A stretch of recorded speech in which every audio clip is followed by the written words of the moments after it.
You are listening to this week's installment of the Path of a Believer podcast. Hello and welcome back to another episode of our amazing podcast.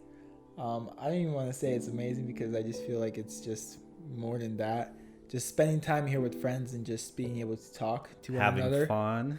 Having fun, just able to just talk, like excited for these moments of every single week, just being able to record. Yes. This is actually the second out of the 3 recordings that we're doing this week, so we're trying to chug ahead of time.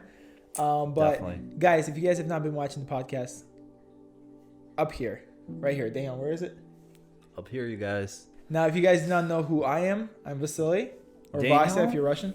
That's Daniel, and we're not going to introduce our guest just yet because he's too special for you guys to know.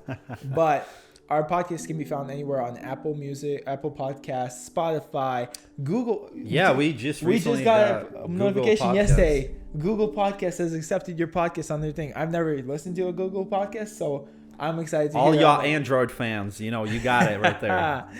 So, guys, we're going to be getting started. In today's episode, we have my and Daniel's one of our dearest, closest friends. Yes. I don't even know how to say it because there's so much words that I could say. Let us just, jump into it and let them hear this awesome testimony and see this man for themselves, see who we get to meet. Dennis here is just an amazing brother of God. Been through a lot in his life, has the best testimony. I just say it's best because I know it personally because I was close to him in some of these moments, and I feel the presence of God every single time I talk to him, and we have these moments that I just saturate with God's glory every time. But we're gonna start off slow. Dennis, how are you? How you doing today? Hey guys, I'm doing great. I'm excited to be on your podcast ever since I heard you guys talking about it. We're excited to have you. I mean, shoot. That's the whole point, man. Yeah, I know. This couldn't be without you anything. I'm kind of surprised we're having him on episode 6. I was thinking that we were going to have episode 2 or 1. Yeah. But what's called? Things work out the way they are. Dennis, tell us, where are you from? Where you been in life? How did you get here to Florida? Have you always lived in Florida? Where were you born? And let's piece your life together. Let's make a map. Okay, so I'm originally from Ukraine, from the city of Kharkiv. Ukrainian represent. Woo! So I was born there and I lived there up until I was 9, and then I moved to the States. At first, we moved to New York. Fun fact about me, who didn't know. We moved to New York, but we quickly moved down to Florida because everybody knows Florida is the best. Got sick of the cold. Yeah. Well, when we moved here, it was actually during Hurricane Charlie, and which was... I remember that one. It was intense. Nice welcoming gift, Yeah. Nevertheless, the Lord provided a way for me and my family to be well off here. And we started from the bottom, just like a lot of immigrants. We started from the bottom, and now we're here. Or rappers. Yes, SBG. Represent. Again. Yeah, so I'm happy to be in Florida. I've been living here ever since, so this is my 15th year living here, and honestly, this is one of the best places to live. I lived in Seattle also about 2 years ago, and it's also very nice. I did enjoy Seattle, but there's nothing like home. There's nothing like home. I'm gonna say one more question, but let Daniel take over. When in your life did God appeal to you? What do you mean appeal? When did you start being interested in God? Well, that's a very good question. I came from a family that was fundamentally Christian. My grandpa is a pastor on my mom's side, and I was raised up in the faith. Ever since I was a little boy, I had an interest towards Christianity, but as just about anybody, I didn't really understand it for what it really is up until later in life. Yeah. And I've always had a faith that there is a God, that there's somebody that made this whole earth, and I've heard about Jesus from an early time, but it was more of just a religious type of thing. Like we went to church on Sundays and we spoke about God. We prayed, the Lord's Prayer at night. But it was, being a kid, it was like, okay, as long as I'm, a kid and I'm saved. Yeah, that's true. So when did you get in touch with God in your life? At what age do you think? I think, and I know this, I prayed to God ever since a young age. I believe I was in touch with him ever since a young age. And that's so awesome.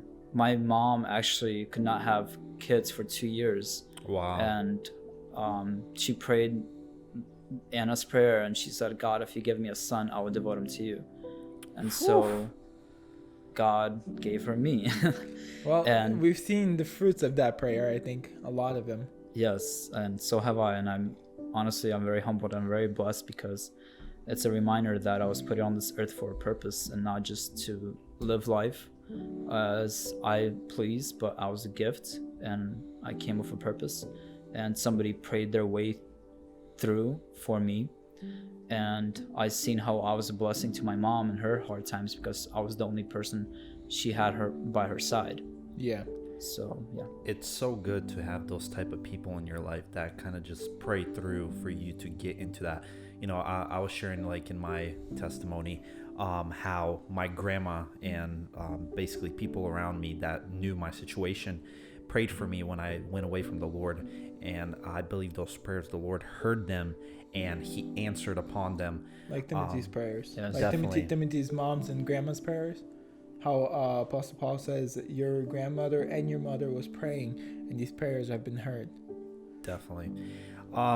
So, we kind of know your story, but what was your life like before you came to Christ, and came to Christ not just kind of like in an adopted faith manner, but more of like personal, relational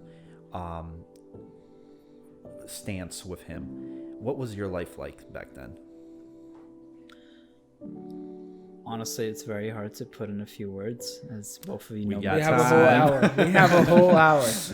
And I'm gonna try to stop myself from going into too much detail, not to trail Or off. we will. So, my life was miserable, in a nutshell. Why? Because I've began to have father issues since a young age. My mom and dad, my real dad, my biological father, they split when I was 2 years old. Wow. And I did not meet him or know him for who he is or what he looks like to this day. Wow. So that impacted me a whole bunch throughout my youth. And I had a lot of resentment towards my mom for that, because she never spoke of him in a good manner. And she had her reasons to do so, which I understand. But nevertheless, I always had that urge to want to meet him at least, and to hear his side of the story, no matter how bad it is. My second dad, the one that I do remember, was not a believer, and he turned out to have brain cancer. Wow. So I watched him go from the smartest man that I knew, because he was an engineer. He built new airplane parts and new train parts. He was a very smart man. Watched him go from the smartest to the opposite. And within 2 years, it wasn't a quick death. It was a slow and painful death, as you know, with cancer. He kind of turned into like a vegetable. Yes. So it was very painful to watch, and I watched him die practically. And then a short time went by, and my mom met this guy she knew in her childhood, and they fell in love, and he turned out to be from America, and that's how we end up here. He helped us get here. But a couple years went by, and just a lot of things started not to work out and add up, and this man was not who he claimed to be, and it was in the best to just divorce him from him and my mom. Mm-hmm. So for some time we were without a father, and me and my mom were praying through for a father that would be loyal, that would be righteous, that would be a godly man, and God provided. And it's been 13 years now since God has given my current father, Denis Shpak, who's, I can say without a doubt, is a godly man, and it's everything we prayed for my mom. And he gave my mom another chance of having kids. I now have a little sister and little brother who are 11 and 10, and I adore them very much, and they are a huge blessing to my life because as being the older kid and being the babysitter mostly, it taught me a lot about fatherhood, something I think I would have never learned if I did not have them in my life. So that helped me with viewing God, because I saw in raising them how God also sees us in a sense, even though they're not my own kids who I gave life to, but they were, because I spent so much time with them, and I was the one that, you know, took care of them and disciplined them as well with love, and that greatly helped me. But you know, all good things come to an end. So whenever my mom got pregnant when I was about 12, and that's when, you know, my preteen started to hit, and that is when I started to just trail off and have a lot of miscommunication with my mom. And I started to just find outlets for my anger that's been built up, that I was burning down from my trust issues and everything else that was wrong with me. It just started to kind of burst open within the same time frame. And my mom was under a lot of stress as well, because she was pregnant, so we were butting heads a lot. And it was a big deal for me, because my mom was the closest thing I knew throughout my whole life, and being in conflict with her caused me to feel you know, a certain way. So I was being rebellious. So I also searched for belonging, and you know, I searched for genuine friends, and I wanted to be accepted, but just I could not find that within the church. And so I started to just go where I felt accepted. And around 14 years old, when I was a freshman in high school, I was also in classes with some, you know, more of the popular kids who were bad, who were popular for being bad. And so I saw that, you know, they recognized me, they saw that rebellious spirit in me, and they, you know, they accepted me, and started to just spend more time with them. And so I just started to get into the lifestyle that they were getting to, and God was non-existent in my life at that point. Although, side note, I did get baptized when I was 11 years old with a full commitment of what I understood at 11 years old, of what that means. But now, of course, I see a lot more. You've grown since. Yeah, and I encourage young people, people who think they're ready for baptism. I encourage baptism, but I think it's more on a personal note. You can't just say, oh, well, from 12 years old or older you can get baptized or so. It depends on the individual and how mature they are in spirit and how they view God. Don't rush it. Yeah, don't rush it. It's something that can be waited for. Big decision. But yes, exactly. But I believe God also took that to notice. That's why he reminded me of the commitment I made at an early age, and was like, hey, I'm with you now. Yeah, it just reminds me how Todd White was saying that he was about to go kill himself, and he just opened up a phone book, and he went to and he saw the church section. He's like, oh, what the heck, let's just go to church, let's go see what they got. He came to church mad, angry, depressed, suicidal, and the guy's like, fine, you don't want your life, give it to Jesus. That's beautiful. And Jesus said, and Todd White's like, fine, he can have it, I don't need it. He went back to doing drugs. He went back to doing alcohol. He went back to being an abusive husband, all this abusive boyfriend, because he wasn't even married at the time. But God still, that one time, remembered that he gave his life. And then, if you guys know the story, you know the story. I won't go into much detail. Yeah, and that's the beautiful part about God. That's one thing I learned in my walk with God, is that God is faithful in his promises. That's something we as people, we only can strive for. I try to be as honest and as keeping my my manly word to people, and I respect other people who can keep their word. But we all know we live in a broken world, and people just lie left and right, and even so-called Christians. choose to lie, but God never lies, and He remembers to the slightest detail about the promises that we make. So we must be careful with the promises we make God. That is so true. That just sparked a little light bulb in my head, but I want to talk about it because I want to hear it. I want to hear more. So going back to the story, when I was in high school and being 14 and rebellious, it just so happened that circumstance on top of circumstance piled up, and my mom saw the effect that the school was having on me, but also just seeing what kind of situation I was in. Plus, she had the kids and she needed a at-home babysitter, so everything worked out perfectly. And a decision was made for me to go on homeschool, which ultimately, I still to this day cannot say whether it was for the better or for the worse. Why? Because I already had a rebellious heart in me, and that didn't change. It just gave me more free time. But I was also bored. So that rebellious spirit plus teenage curiosity plus lots of free time usually equals to not so good things. So I'm not an outcast. I've never been like a super introvert, somebody who hides himself in their room all day long. No, you haven't. I'm so-called social butterfly. I love people. I love to have deep and genuine conversations. I like to get to know people on a deeper level, not just shallow level. I can't stand shallow relationships. Same, and I can't bro. stand shallow people. I just feel bad for them because they're Deep calls out to deep. yes. Yes, come on. So anyways, going back to the story, I was put on homeschool, and I just started to go to like skate parks and bike parks and started to hang around with those same kids I was hanging around with high school, except now I had to wait till they were out of school.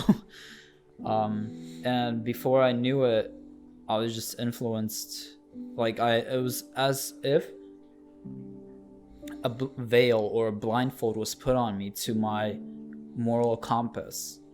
I stopped understanding to the full extent of the things I was doing and the consequences and the repercussions they could have. I was like, oh, other people are doing it, so I can get away with it too. Mm-hmm. So I started to get involved in more like partying, dealing drugs, smoking, drinking. It became like just a regular lifestyle, while at the same time living with my parents and putting on the I must go to church on Sundays kind of face. Coming home at like 4 or 5 a.m. from a party, then knowing I have to wake up in a couple hours to go to church was a buzzkill, so to say, at that time. And I did feel wrong and convicted at church sometimes, because I believe it was just the Holy Spirit, like, you don't belong here according to your deeds.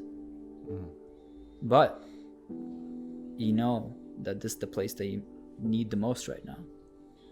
And he called out to me, like, I had some deep convictions in church, and sometimes I would repent by my mouth, not by my heart. I would repent just to make that conviction go away, I believe. Just clear because check mark in your conscience. Yeah, it's like some numbing medicine.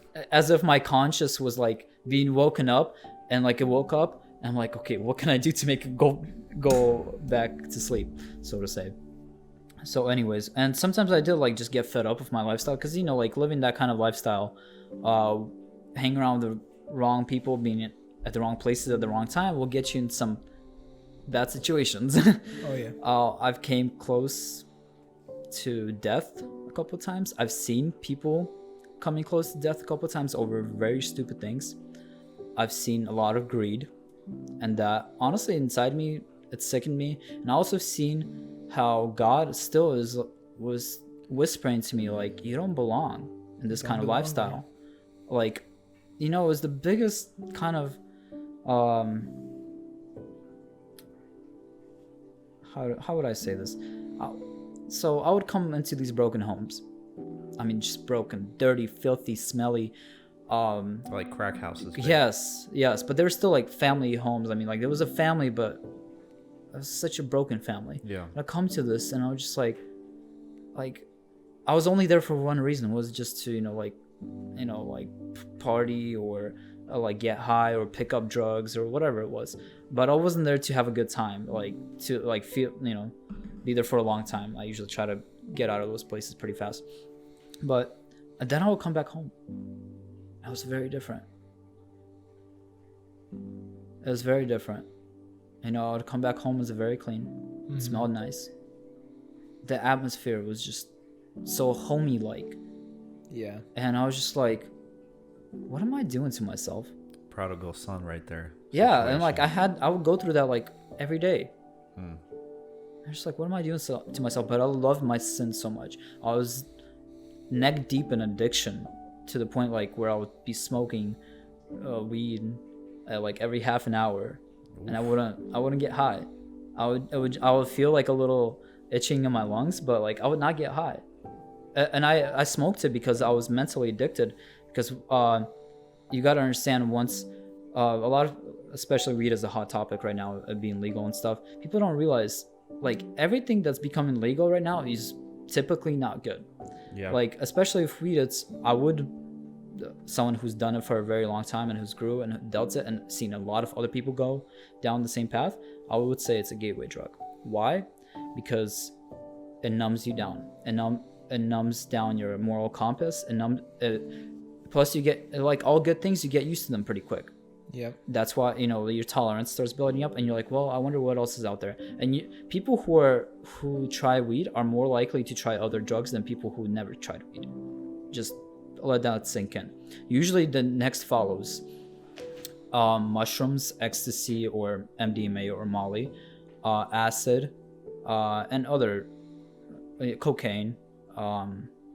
Usually heroin and meth are not as popular. Pills are popular still, but that's because people have seen the really, really bad side effects of them. And nowadays people are smarter than that.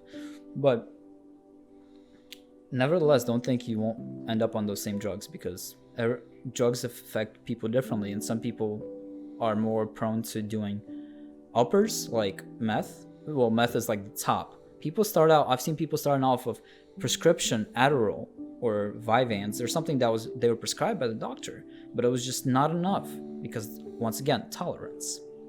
And when you're addicted, it's like this rope that the devil puts on you, and it's just like, okay, well, you want more, you need more, and it's like it's just sinking you deeper and deeper. Yeah, and I've seen the worst parts of drug addictions and working my career, where like the people that I take care of, with their hearts are just rotting from all the heroin that's in their system, and is just rotting their heart valves, and we need to change out their heart valves, we need to change out all this stuff, and it's just this mental. It doesn't only rot out their heart, it kills their brain. Yeah. And their brain, their consciousness, their thought process, just gone. In regard to that, I would like to add, when I was working in dental lab, there was this one man who started working with me. He was a fresh Christian. He was he said himself, he's like, I thank God he got me out of it. But he confessed, and he's like, dude, whatever you try, like, don't ever go into this. Like, just if that thought comes into your head, don't do it. And he was actually mentioning weed. He was 10 years on it, smoking it like a choo-choo train, basically. And this man's cognitive skills were so horrible. Like, I'm telling you, it took me like 20 times to teach him the most simplest tasks on a window computer. Yep. And this is a 25-year-old man who is not some old grandpa, dedushka, whatever, sitting and not knowing what to do. This is a man in pretty close to our age group who should be able to comprehend these technological things pretty quickly, Yep. But that's the whole point of the devil's trying to do. He's trying to raise up this generation that doesn't have those thinking and critical thinking skills, and he doesn't want someone to think and say, oh man, this is because it's a lot easier to control the masses if they're just being controlled and like sheep going to slaughter. And which I want to finish my thought of weed and also other drugs. As you see, people use drugs like, for example, people are like, they make this claim that, well, weed is natural, mushrooms are natural, it comes from the earth. Well, so does opium. And some people argue that, God put it there for a reason. And I'm very split on it being medically, because honestly, a lot of people who use it medically are still abusing it. Yes, I believe that it was put there for a reason, but a lot not for the reason we're using it. Yeah, today. not for the reason we're using it. And anything can be abused nowadays. You see, what happens is, for example, they claim that weed helps you sleep, right? Well, guess what? Yeah, for example, you can't sleep, right? You smoke some weed, it helps you fall asleep. Then the next night, you can't fall asleep again. And now, it won't even take you a split second for your brain to remind you, hey, you smoked yesterday, it helped, it works. Yeah. Guess what? Now it's a remedy for you. Now you actually start relying on it. Instead of fixing your sleeping problem, you're just trying to slap a band-aid on it and actually getting yourself an addiction. And with weed, it's not just sleeping, it's eating, it's having fun, and it's a lot of things that people tie into smoking weed. It becomes like a whole lifestyle. And you see just how our culture is just like brainwashed on it, basically. Yeah. I can go on and on about it, but it's not a podcast about it today. Well, excuse me, I just got some tea down my throat. I think me and you are on the same topic. How did God get you out of all this stuff? I was getting to that, but yes, good question. So it took God about 4 good years, from 14 to 18. Those were my wild years, my wild youth years. And come around 18, I just started to get sick of it, honestly. And things started to go wrong, and God started to knock at my door harder than ever. I started to... Using that SWAT, big hammer thing that they come in to charge, like boom, boom, boom. No. I never got in trouble with the police, even though I got pulled over numerous times, because I used to ride around on a BMX bike with a backpack full of drugs. With no lights on my bike. I got pulled over for lights the most. And I never, I was just, by God's mercy and grace, I was never caught riding dirty. I'll just leave it at that. But I did get in trouble. Someone very close to me ratted me out. So the cops came to my place and they just found the stuff sitting right there and then. And a couple of days later, they came to arrest me. And I couldn't even say anything because there was nothing to say. So I got put on 6 months of probation. And that only made me very, very upset with this person. I wanted to get revenge. But thank God that did not happen. So circumstance on top of circumstance, God just started to knock. And when God loves you, he knocks, and he knocks very lightly at first. And if if you're not rebellious, if you're still, you just start to dabble with sin, you'll hear that knock. And it'll be a very conscious decision. Okay, do you want to pursue this or not? But when you're so full, neck deep in addiction and sin and pride and self-love, selfishness, greed, love for money, sexual immorality, every sin known to man, probably I was in it. And that's when God has to just knock hard to get your attention. And when he knocks hard, he knocks hard. He knows how to knock for every single person. Exactly. And thank God that he does, because God can just pull the plug at any single second. Yep. It's God Almighty. Have fear of God. There's a thing I heard, and I've just kept it in my head ever since. If you just put your hand on your heart and you just settle yourself, you can just hear those rhythms and that little pause moment.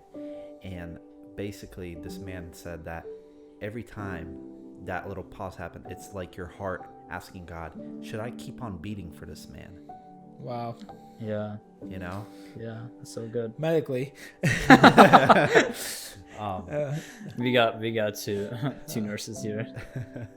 One's the dentist, one is the doctor. No, but so that's just awesome, bro. That's powerful. So I'm still getting to good stuff. Well, hold on. Because this is I think the most powerful part. God was knocking. how did you answer? How do I answer? At the rock bottom, that's when you answer. When you're a person like me. When you're broken, physically, emotionally, mentally, spiritually, of course. When you're broken, but you're too smart to take your own life. Because believe me, the devil was. You think God was knocking? The devil was knocking harder, but for the wrong reasons. Multiple times I've experienced, near-death experiences, but also I've experienced where the enemy was, his presence was so strong. Satan. I'm not gonna beat around the bush and be like the enemy. No, Satan. I felt him breathing down my neck and telling me to kill myself while I was tripping. Yep. And when you're tripping and those thoughts come into your head, it's a whole different ballgame. If you've never done drugs, trust me, it's like if you ever thought about killing yourself for a slight second, times that by like 1,000,000. Wow. Hardcore. And like I've realized, like when I start to realize it, it's like a whole thought process. When you're tripping, it's like a whole thought process, like a loop that it's very hard to get out of. And I was a trip guru. I mean, like when I sold drugs, when I sold like mushrooms or acid or other psychedelics, I sat with people, making sure they're okay. And like I evaluated people, are they, okay to take? Because like if I see a person's like unstable with their psych, I'm not gonna sell them that, because I know I can get them into some serious trouble. Because history shows that it has. People, want. Bath salts in Miami. Yeah. So, anyways, and I felt that, and I started praying when I was tripping. I was like, God, I know I can feel this presence, and I started to pray when I was tripping, but that didn't stop me from going back. Continue. I was just more smarter. I was like, okay, I'm gonna evaluate. I see why people would commit suicide on this. I'm gonna be more smarter to who I sell to. That's all. But God was knocking, and He knocked. He got my attention, and I just started to cry out to Him at night. When nobody sees. Coming home, like it was the most interesting things. I would go to a party, be the life of the party. Like I can make a movie about my life, of how much stories I got.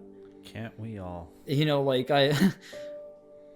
And I'm not trying to glamorize it. I'm not trying to glamorize sin in no way.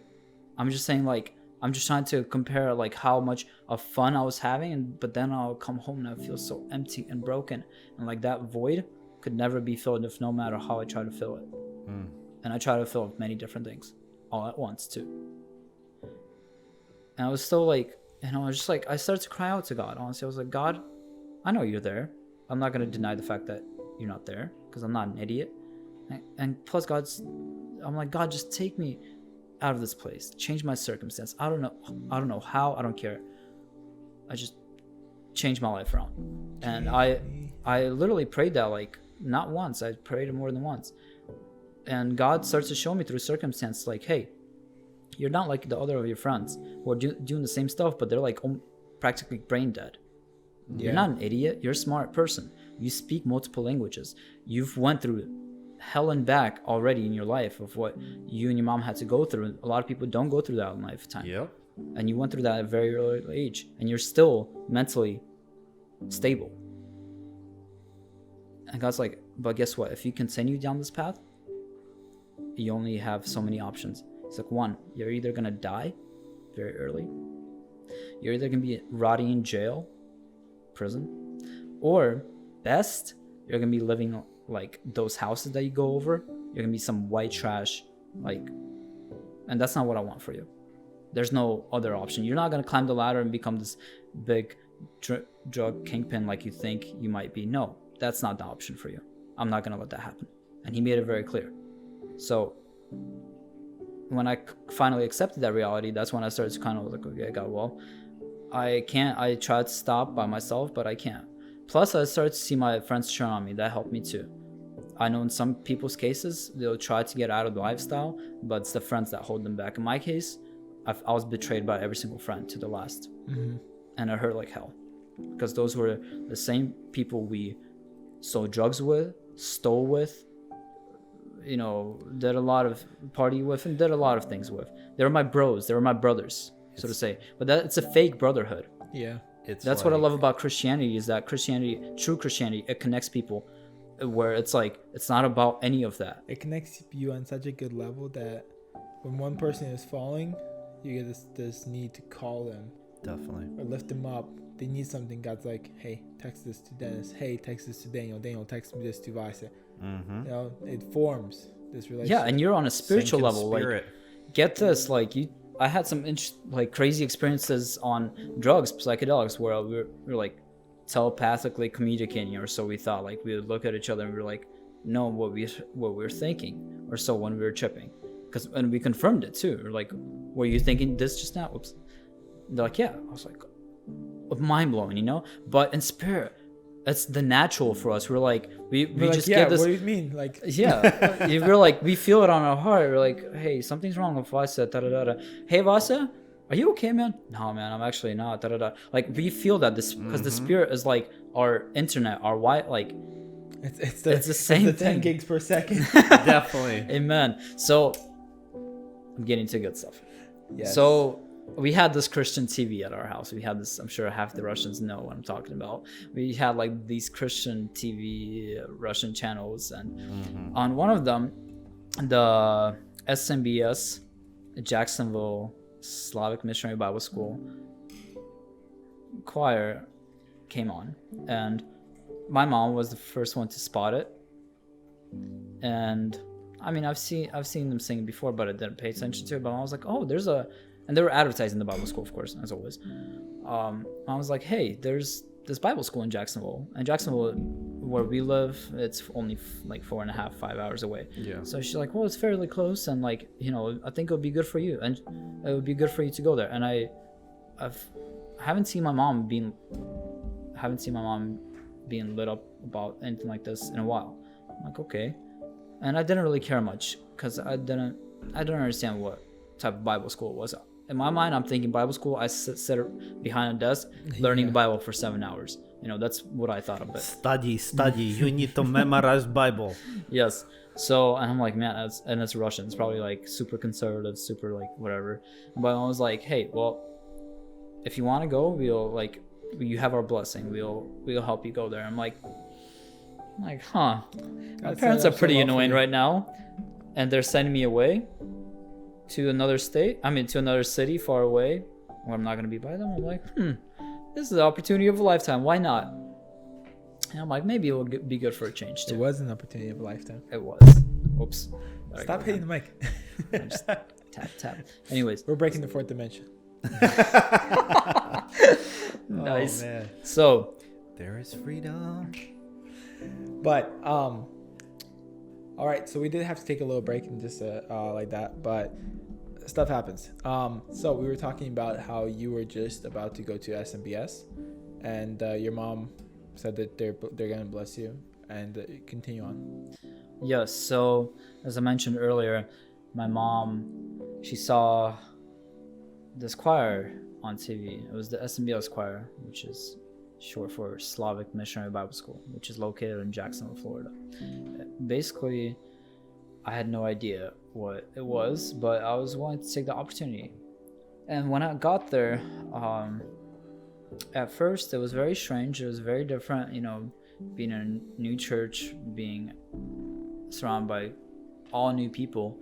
Yeah. It was a new environment, but I was open to change. And on top of that, I mean, you didn't mention this, but you went to a Baptist church. Yes. So. So from Baptist to Pentecostal. So that's a yes. pretty big leap. So for me, it was very strange, because I have not came across tongues or the spiritual giftings very often. It was very rare. Imagine. I was not against it. It was just very strange for me. But our Bible school was very, very well put together. Yeah. Basically, we would have a new teacher every week, and sometimes 2 teachers a week. It just depended. And they'll all be different from all around the world. They cherry pick the teachers every year, and they're different every year. And they just do an amazing job at teaching what they're at. They pick the teachers that know what they're talking about, you know, that actually live that.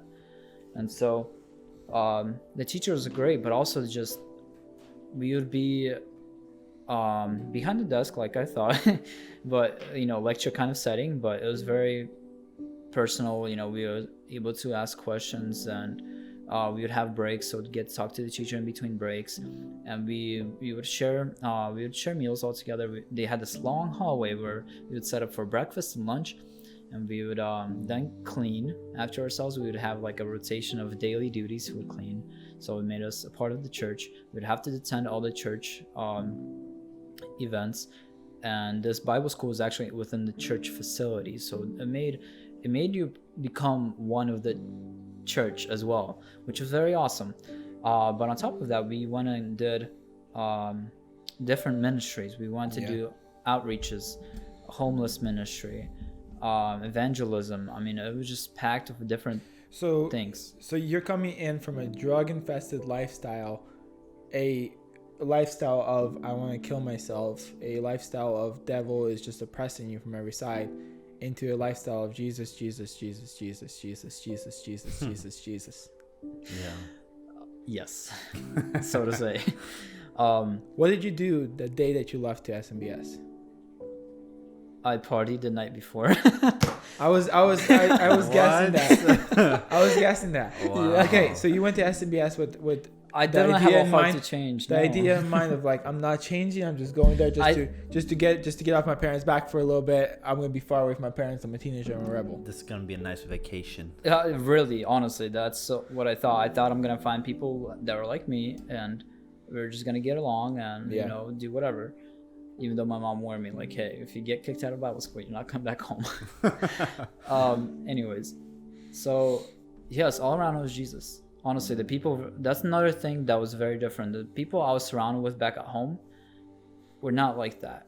And perhaps it was because I didn't try to see them in a new light. Perhaps I just saw Christians in the very same manner, and maybe there was genuine and good, alive Christians. And why I quote alive, because I know some Christians that are like whitewashed tombs. They claim to be alive, they claim to be Christian, but they're not.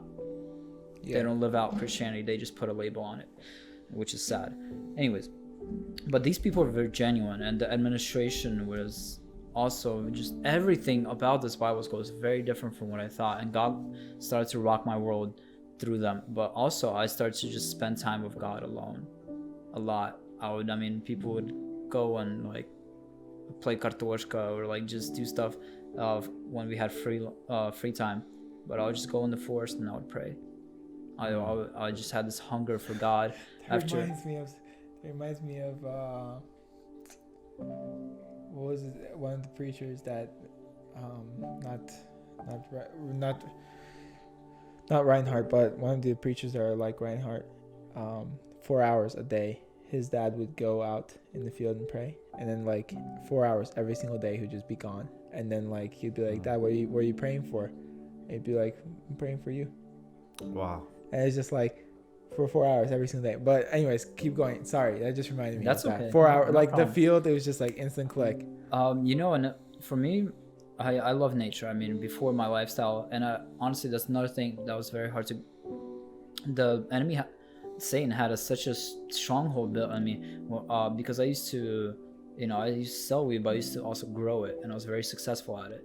I had a green thumb for it, and it was one of my best hobbies because I could sit there for hours and just enjoy it. I would sit there and just watch my plants because that's how brainwashed I was. But so I still had like a hard time for about, I think it was like about a year. I'll be even driving in the car and looking outside the mirror. Looking outside the window, and I'll look in a cleared patch in a forest, and I would like look at the sky, and I would see where the sun is, and I would start like blueprinting at how I can grow weed there within like 5 seconds. Wow. It was crazy. It was just when the Lord started to bring this to my attention, that was a problem that I need to like start working on and fixing. And of course I took it to him, and I'm like, God, just like, it's not my lifestyle anymore. My lifestyle is you, so clean me of it. But when I went into the forest, I found it very enjoyable because I wouldn't just get on my knees and pray for an hour or however long. Like, it wasn't like that. Just walk around. Sometimes I would just like walk around, but like it the atmosphere was very different. Like I knew God was there, and He was just, even though I wasn't talking with Him, I was like, it's as if you're walking through a park with somebody, but you don't say anything. Like Adam walking with God through the garden. Yeah, exactly. And like I would just, and sometimes I would like find like a flower or something interesting. I was like, wow, God, wow.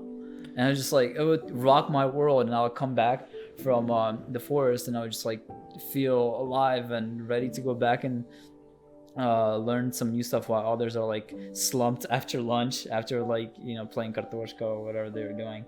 But I mean, Bible school is very tough because of very intense schedule, very packed, and sometimes we would get weary, worn out.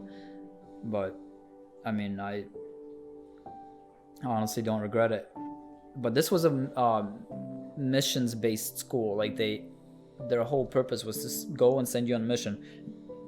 In fact, more than half the people that go there, they end up assembling teams throughout the 6 months and send you out all over the world. Mm-hmm. And I was put in a team to go to Ukraine, but due to some circumstance, I couldn't go. And on top of that, I didn't feel called to go. Because it was voluntary. I mean, like they would set you up, they'll put you in a team, but like it was your decision. Like, do you want to go or not? It wasn't like forceful or anything. Not that way.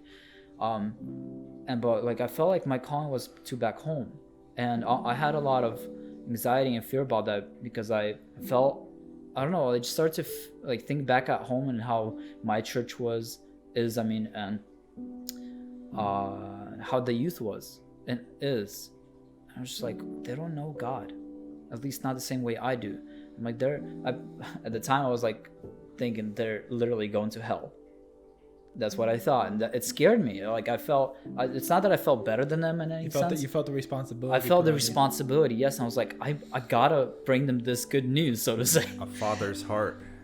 So I really started to feel this for my youth, and honestly, I had so much opposition from the enemy. He was just like, you're gonna be a prophet rejecting your own city. Nobody's gonna like you. They're gonna think you're all holy coming back from Bible school. Oh man, it was so bad. And I prayed through so much. I was like, God, just show me, confirm it. I don't want it to. And I was afraid that it was me. I didn't know if it was God or not yet, because I wasn't able to distinguish God's voice like that still. And I was afraid that it was me pushing my own ambition. Big topic. When did you get baptized with the Holy Spirit? In Bible school. What moment? How did it feel? Like not even feel like. What was the setting? I know there was probably a group prayer because that's all that you do in Bible school. But what moment? How did it happen? Okay, so it didn't happen on day one because you're probably no. It happened a couple months in. I don't remember exactly how much in, but it was a good while for me to already be like fully committed to the Lord. Yeah. It was a very special time. I remember it to this day, and I have a very flawed memory. I don't know why. Maybe it's due to my past, maybe not, but I don't know. Anyways, so we had Sister Alice. I know who she is. She's a very elderly woman, but like her face shines like the face of Moses. I kid you not. This woman the glory. This woman is full of it. Oh yeah. Like full of God, I mean. Oh yeah. Anyways, so she came down to teach us about prayer and fasting. And on Wednesday, I believe, we had a service, evening service for the church. And of course, it was mandatory for the students to go. And she announced, like, I was not prepared for it or anything. She's like, we're going to have a prayer for the Holy Spirit after service. If you like, you can join us in, the classroom. I'm like, okay, I'll go. And I don't know why, but inside me, I was like, I'm gonna get blessed tonight. Dude, come on. Remember that one night we were talking about spiritual birth, how it happens? Mm-hmm. Took a few months. Anyways, keep going. Yes. So that's very off topic. Very off topic, but it's very good. It just confirms that these things, they take time, but like the Lord treasures when you seek after Him continuously. Not like some people will get lit up, but they'll go out because they don't tend their fire. Yeah. But if you tend that fire, even if it's a small fire, nobody's asking for a big fire. As long as it's enough to warm you, but it grows and it warms others, that's all God cares about. Anyways, so that night, I just had this immersed faith that I'm gonna get baptized with the Holy Spirit, even though I didn't know what that meant all the way. But she explained it very well. And she claimed, like many other Pentecostals, that the gift of tongues is usually the first ones that you receive because it pushes your faith to another level, Yes. which it does. I agree to that. Because then you don't only have a spiritual sense, you also have a physical language to follow. Yeah, and I have a testimony about that too. I'll share in a couple minutes. But anyways, so we go into this room and she explains that and she pointed at me. Out of all, there was like probably like 50, 60 people in this room. Whoa. She was like, "Hey, give me your watch," because we asked. She's like, "Hey, hand me your watch." I'm like, "Okay, here." She's like, "Well, thank you." She's like, "That's all it takes from God. You don't have to, God, oh, please give me." She's like, he's a person just like you and me. Just ask him, and you receive just like it. And I don't know, it was so personal for me because, like God, I felt special. So for me, I received the gift of tongues like a full vocabulary. It wasn't like na na na na na. Like no, it was like sha la la la. Like speaking, to another language here. Yeah, that's awesome. That's amazing. But anyways, so in that moment when I received that, I just felt this immersed joy that only grew from that moment on. And I came back home. I was like riding high and mighty in the spirit, and I texted my girlfriend at the time, who was a Baptist, and boy was the enemy at work through her. Man, to say the least, right? She wrote me some paragraphs, and it really poured some water on my burning spirit. It was just like, wow, like it was a big wake up call. It was a big red flag as well, that the Lord was like, she's not the one. Unfortunately, I didn't listen for many years down the road still. Love is blind. It was lust is blind. Lust is blind. Lust is blinding. Anyways, yes. So my calling, no, hold on, no, before my calling, I want to share that testimony about the gift of tongues. So when I got back home, I was working with my dad. I was helping him out, and for some reason the work day was just going very very bad. Like I was not able to concentrate. My dad was just like criticizing me for this thing, for that thing, and we do remodeling, so like one or two screw ups is tolerable, but like when you keep screwing up the whole day, that's like when you get a smack upside the head. Yep. Type of thing. Anyways, Russian style. So no, my dad he's awesome. He's never really done that. But regardless, like it was just going bad, and I was just like, I was so fed up. I did not have words. Yeah. So I go outside to take out the trash, and I just start praying my all my emotions that I felt them all. I just start praying in tongues because I just could not explain the words. And as I go back in, like right before I go back in, I felt relieved. I felt more at peace, and I felt, my spirit like return back to normal. And I just started working again. And within 5 minutes, my dad starts complimenting me, and I started doing things very good. And I'm just like, and then the Lord opened my eyes that like, that happened because you were praying in the spirit. You didn't even know what you were praying for, but you were pouring out your heart to me. It's like, how the spirit groans? Yes. I know that real well. Well, what's called? We're gonna have a part 2 for this podcast, and we've gotten so much covered. And this is what we like. We like rawness. We like genuine testimonies. But guys, Dennis, thank you so much for coming on.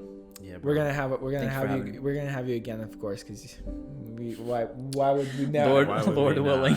Not even Lord willing, it's us. Like, we need you.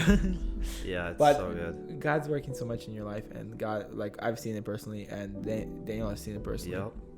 And God's working in all of our lives. Amen. A lot, so much. Thank you, Jesus. And this thing, like, it starts off with a little seed. And that seed, all it needs is just start growing.